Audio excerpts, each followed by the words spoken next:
பஞ்சபூதங்களும் முகவடிவாகும் ஆறு காலங்களும் ஆடைகளாகும்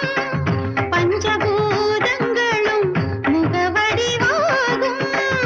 ஆறு காலங்களும் ஆடைகளாகும் மலைமகள் பார்வதி உன்னுடன் நடக்க